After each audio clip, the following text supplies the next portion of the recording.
A paz do Senhor, irmãos e irmãs, tudo bem com vocês? Quem fala aqui é o irmão Anderson Medeiros, do canal Tabernáculo Sagrado. Bom, seguindo a nossa sequência aqui, irmãos, de estudos, onde nós falamos da plantação de Deus, né? E agora estamos falando das chuvas que regam esta plantação, né? Falamos no último estudo sobre as chuvas temporãs, que são as primeiras chuvas, e agora neste estudo falaremos sobre as chuvas serôdias, as últimas chuvas. Amém? Bom, vamos começar aqui nesse slide com um texto aqui do profeta Zacarias, lá no capítulo 10, a partir do versículo 1, né? E o título diz assim: Deus abençoará a Judá e a Israel. Já no título aqui, nós vemos que ele faz aqui citação das duas casas, né? Judá, o reino do sul, e Israel, o reino do norte, né?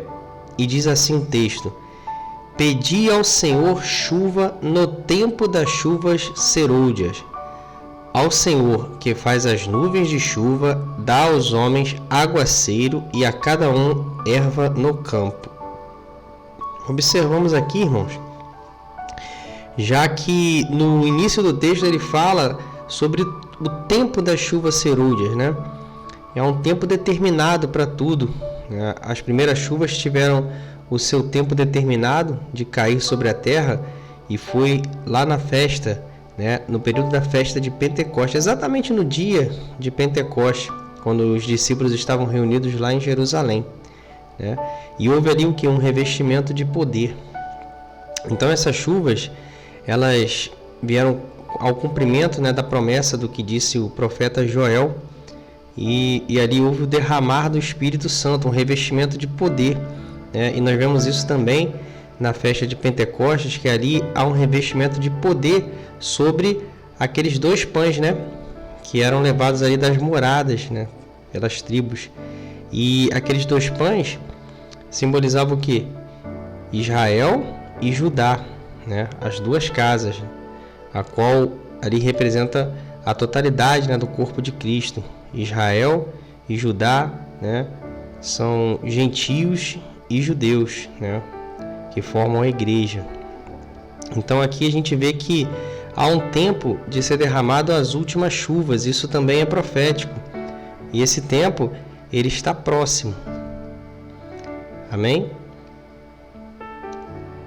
Bom, buscar primeiro o reino de Deus. Lá no profeta Oséias, no capítulo 6, versículo 3, vai dizer: Conheçamos e prossigamos em conhecer ao Senhor, como a alva, a sua vinda é certa, e ele descerá sobre nós como a chuva serôdia que rega a terra. Então, a partir do momento que a gente aceita ao Senhor, né, a gente passa ali a fazer parte da seara, né, do Senhor, a qual Ele mesmo deu a sua própria vida e se plantou como uma semente, né, que deu muito fruto. E esses frutos ali somos nós, né, a grande seara do trigo, né, do Senhor. E fazendo parte dessa seara ali, como também nós estamos crescendo, né, o Senhor derramou as primeiras chuvas e nós estamos nos desenvolvendo, sendo regados, né, justa medida ali pelas chuvas. E nós devemos persistir e prosseguir, né, em conhecer cada vez mais o Senhor, buscando o reino de Deus, a sua justiça cada vez mais. Quando a gente medita nas Escrituras, quando a gente busca o reino de Deus e conhecer o que Deus nos instrui através das Sagradas Escrituras, né, a gente está seguindo exatamente como o profeta Joel falou aqui: conheçamos e prossigamos em conhecer ao Senhor, porque a sua vinda é certa. O apóstolo Paulo fala muito sobre a vinda do Senhor, os profetas falam sobre o dia do Senhor, né? Lá no Apocalipse, o apóstolo João fala: fui levado em espírito ao dia do Senhor, né? E esse dia do Senhor alinhado ali com a festa da expiação, né? A sexta festa. E aqui nessa persistência, né, nós vamos ter as últimas chuvas. Nós devemos orar sempre e pedir pelas últimas chuvas. E aqui está um texto também de Tiago, no capítulo 5, versículos 7 a 8. A necessidade, bênçãos e exemplo da paciência. E sobre essa persistência, né, até que venha esse tempo das últimas chuvas, o profeta Tiago diz assim: sede, pois, irmãos, pacientes até a vinda do Senhor. Eis que o lavrador aguarda com paciência o precioso fruto da terra, até receber as primeiras e as últimas chuvas. Mais uma vez aqui uma menção às chuvas temporãs, que são as primeiras chuvas, e as chuvas serôdias, as últimas chuvas, né? Sede vós também pacientes e fortalecei o vosso coração, pois a vinda do Senhor está próxima. Então nós devemos esperar com paciência no Senhor, né? Sermos pacientes e nos fortalecendo. E o que nos fortalece? A palavra do Senhor, a nossa busca, nosso coração sincero no altar do Senhor. E isso vai nos dando força, porque é o Senhor, nosso Salvador Jesus, que segura na nossa mão e diz para que nós tenhamos bom ânimo, né? No mundo nós teremos aflição, mas devemos ter bom ânimo, porque Ele venceu o mundo. Então ali Ele morreu e foi o primeiro, né? Ele foi colhido, o primeiro a ser colhido nas primícias, festa das primícias, né? E se Ele foi colhido, nós também seremos, mas cada um a seu tempo. Primeiro Cristo, né? As primícias, depois os que são de Cristo na sua vinda, e essa vinda está próxima. Aqui também, irmãos, eu coloquei esse texto lá de Apocalipse, capítulo 11, versículo 2 e 3, que fala das duas testemunhas, né? E diz assim o texto: e deixará o átrio que está fora do templo, e não Messas, porque foi dado às nações, e pisarão a cidade santa por 42 meses, e darei poder às minhas duas testemunhas, e profetizarão por 1260 dias, vestidas de saco. E a gente observa que há um revestimento de poder em Pentecostes, com as primeiras chuvas, e haverá um novo revestimento de poder. E esse revestimento de poder será derramado sobre todos nós. Nosso Senhor Jesus, eu não coloquei aqui esse texto, mas lá em Atos, capítulo 1, do versículo 6 a 8, nosso Senhor fala para os discípulos, né, que perguntam para Ele: quando o Senhor vai restaurar o reino a Israel? E aí Ele fala que não compete que os discípulos saibam os tempos ou estações, né, que foi reservada pelo Pai para o seu propósito exclusivo, mas receberão poder e sereis minhas testemunhas, tanto em Jerusalém, que é onde foi derramadas as primeiras chuvas, né, as chuvas temporãs, quanto na Judéia, quanto em Samaria e nos confins da terra. Então ele já passa ali para os discípulos que são testemunhas, né, do Senhor. E conforme eles cumprem a missão do ide pregar por toda a terra, todas as coisas que eu vos tenho dito, e eis que estarei convosco todos os dias até a consumação dos séculos. Então, aquela missão é a que nós estamos cumprindo. E se eles são testemunhas, nós somos testemunhas. E nós sustentamos os testemunhos, né? O testemunho da palavra do Senhor, a ponto de dar a nossa vida pelo Senhor Jesus, né? Porque Ele deu a sua vida por nós. E nós estamos aqui pregando a palavra e estamos exatamente fazendo conforme Ele instruiu aos apóstolos. E aqui fala sobre o revestimento de poder que Ele dá para as duas testemunhas. E esse período de 42 meses, né, 1260 dias, ou 3 anos e meio, tempo, 2 tempos, metade de um tempo, compreende ali aos 3 anos e meio iniciais ali da última semana de Daniel, né? Há vídeos aqui que nós tratamos esse assunto mais detalhadamente, aqui não é o ideal desse vídeo agora.